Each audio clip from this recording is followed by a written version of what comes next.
Alors, pour illustrer l'esprit critique, je ne me suis pas dit que j'allais faire des grandes démonstrations extrêmement waouh. J'allais montrer des exemples très simples qu'on va avoir dans notre quotidien sur comment utiliser l'IA générative.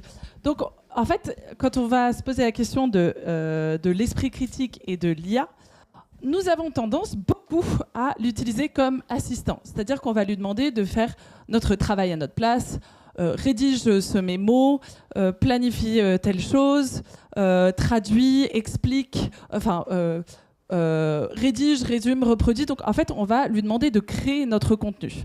Mais l'IA peut servir à d'autres choses, à savoir notre mentor, donc nous expliquer des points de vue, vérifier des choses, apprendre, nous donner des conseils, nous donner des méthodologies, nous aider à brainstormer des idées.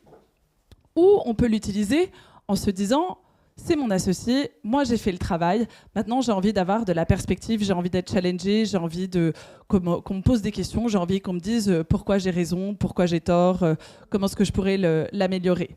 Donc 80% du temps, en fait, on l'utilise vraiment comme assistant et c'est ça qui va énormément réduire notre esprit critique. C'est là où on ne va pas réfléchir à la tâche, on n'est pas dans le processus. C'est sur ça, on doit l'utiliser pour des cas simples, concrets, qu'on a déjà fait 1000 fois, qui n'ont pas énormément de valeur ajoutée et on va gagner beaucoup de temps.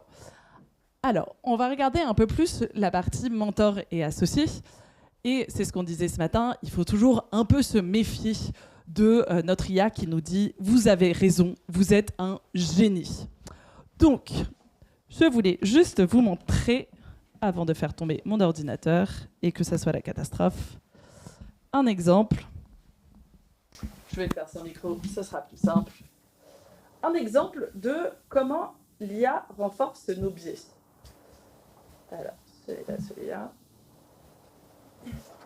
Donc, je lui ai demandé pourquoi le télétravail améliore la cohésion d'équipe. Donc, la communication plus intentionnelle, égalité des voix, confiance et autonomie, rituel plus réfléchi. Très bien. Je lui dis maintenant, pourquoi le télétravail nuit à la cohésion d'équipe? Eh bien entendu, disparition des interactions informelles, communication appauvrie, vision fragmentée de l'équipe, risque d'isolement. Donc, voyez bien que là, en fonction de comment moi je vais poser la question, je vais déjà induire un biais et l'IA va s'engouffrer dedans. Donc, la première chose à faire quand on est en train d'utiliser l'IA pour nous enseigner des choses ou pour se questionner sur certaines choses, c'est vraiment de se dire on va devoir faire des prompts un tout petit peu plus élaborés que ça.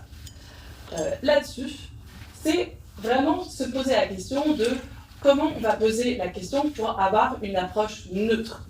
Pour se dire, on ne le pousse pas dans un sens et on ne le pousse pas dans l'autre. Donc, quel est l'impact du télétravail sur la cohésion d'équipe?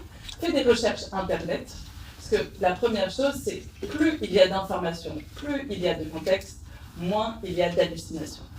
Rassemble les arguments en faveur des différentes interprétations, améliore, nuit, aucun impact ou les deux. Indique le point relatif de ces arguments et évalue la fiabilité et les biais des sources utilisées. Donc là, on est quand même sur un point qui est un peu plus étoffé. On doit ajouter, pour chaque thèse, améliore, nuit, aucun impact ou les deux, donne au moins 2 sources distinctes avec leur contexte. Et là, il réfléchit déjà un petit peu plus longtemps, donc c'est des performances un peu plus élevées. Et on va avoir une réponse un peu plus travaillée. Donc là, améliore la cohésion quand c'est bien organisé, souvent en hybride. Donc là, on voit qu'il y a plus de nuances. Ce que montrent les données, donc il va aller chercher des données, les sources clés, qu'il faut bien évidemment toujours aller vérifier, mais ça nous donne déjà des articles à différentes sources, c'est intéressant pour nous. Donc là, c'est la source 1, de Gallup, OECD, donc ça c'est intéressant pour nous. Nuit, donc surtout à 100% à distance, non désignée, donc vous voyez, et là ce qui est intéressant c'est qu'il nous donne un peu le poids de ces arguments. Donc aucun impact, les deux. Et à la fin, il nous donne un peu des évaluations de la fiabilité et des biais des sources. Donc il regarde Nature Human Behavior, données comportementales massives, méthode solide, effet causal. Donc, en fait, il va aussi analyser les sources. Donc, bien sûr, à vous aussi d'aller analyser tout ça. Si vous êtes en train de poser des questions très simples, vous n'avez pas besoin de faire des prompts aussi complexes. Mais si vous êtes en train de vraiment essayer de creuser un sujet, ça vous donnera des choses beaucoup plus nuancées. Et si quelqu'un arrive et dit « Oui, mais regardez, ChatGPT m'a dit que », vous serez aussi en mesure de questionner ça et de dire comment a-t-on posé la question et quelle source est-ce qu'on a donnée. Donc ça, c'était un petit exemple. Je vous sais aussi, parce qu'on parle beaucoup d'hallucinations et d'erreurs. Et c'est vrai qu'on n'a pas envie de propager des hallucinations, de propager des erreurs. On sait que ces outils peuvent, en effet, colporter des erreurs dans leurs réponses. Donc, bien sûr, on forme les candidats, mais comment est-ce qu'on s'assure qu'on a moins d'erreurs? Donc, il y a plusieurs choses. C'est plus on met de contexte, plus on lui dit d'aller rechercher sur Internet, et aussi la manière dont on va prompter ces outils. Donc là, je lui ai mis un document qui fait à peu près 200 pages et je lui dis, lis le document et réponds à la question suivante. À combien s'élèvent les émissions nettes de gaz à effet de serre de la France pour l'année 2023? Et il me répond que, avec un excès de, je ne sais même pas vraiment trop lire ça, mais d'émissions de CO2, en fait, ça signifie que les émissions nettes s'élèvent à environ 388. Sachant que quand on regarde le document, il ne mentionne pas 388. C'est une extrapolation que ChatGPT a fait.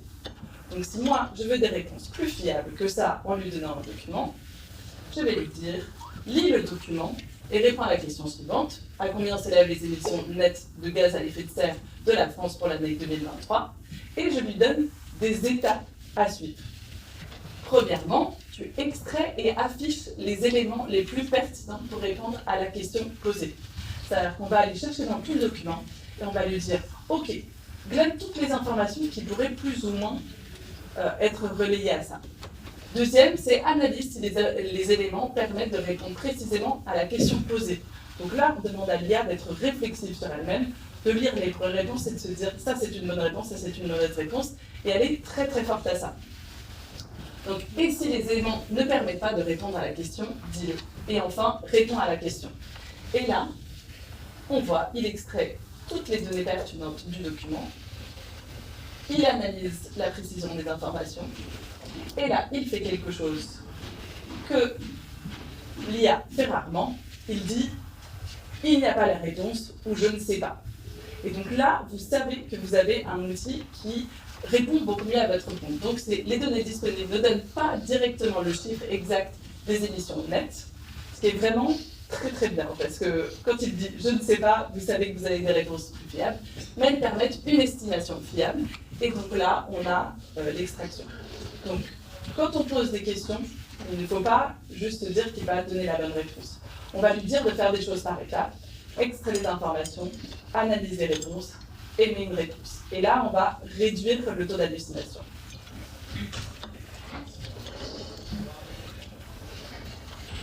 Ici, je voulais vous donner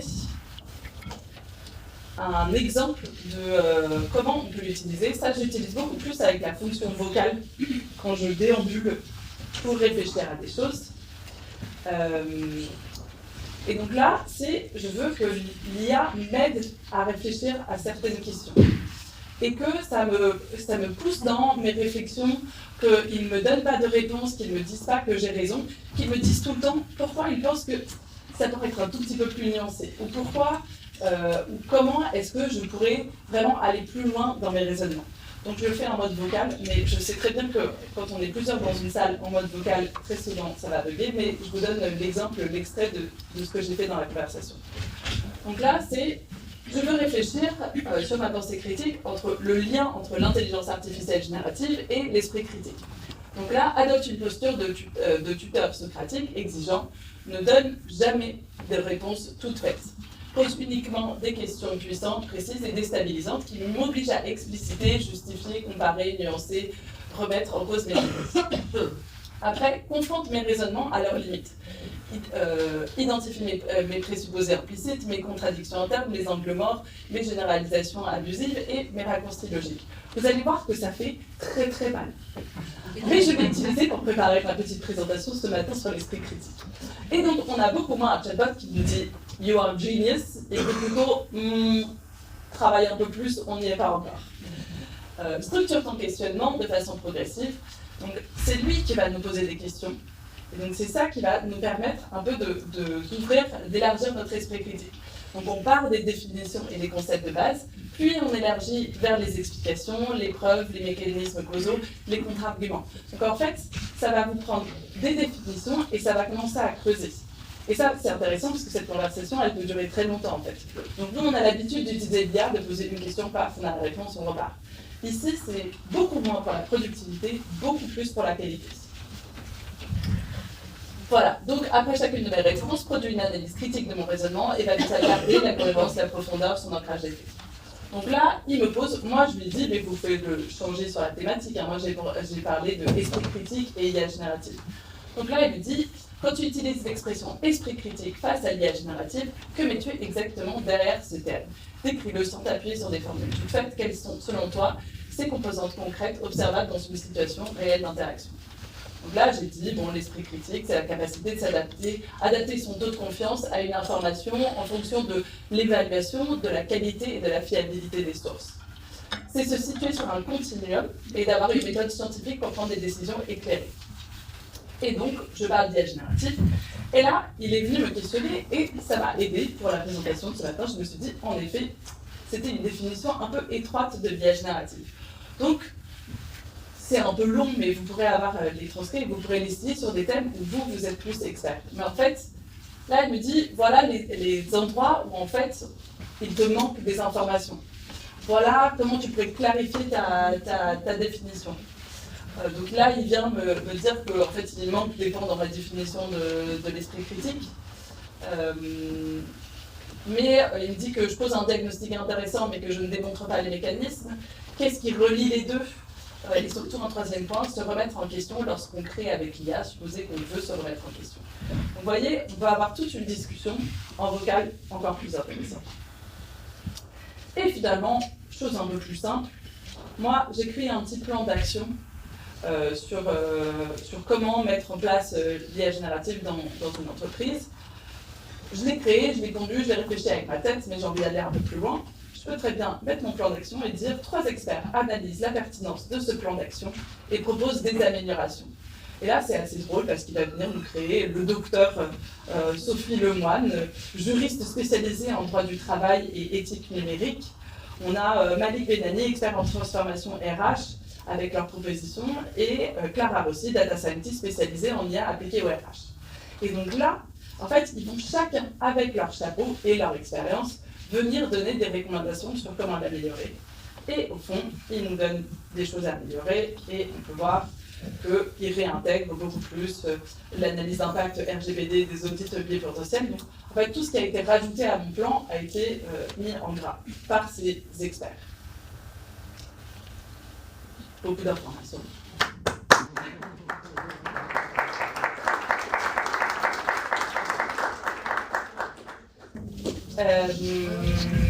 Voilà, donc juste rappelez-vous, on peut utiliser l'IA pour créer notre contenu, pour nous enseigner des choses ou pour nous challenger. Et c'est vraiment sur la partie challenger et nous enseigner des choses qu'on va avoir beaucoup plus d'esprit critique. Donc certes, c'est pas la productivité, mais c'est le bien-être et aussi la qualité de notre travail qui augmente en utilisant les outils de cette manière. Voilà, si vous avez des questions, n'hésitez pas. Merci.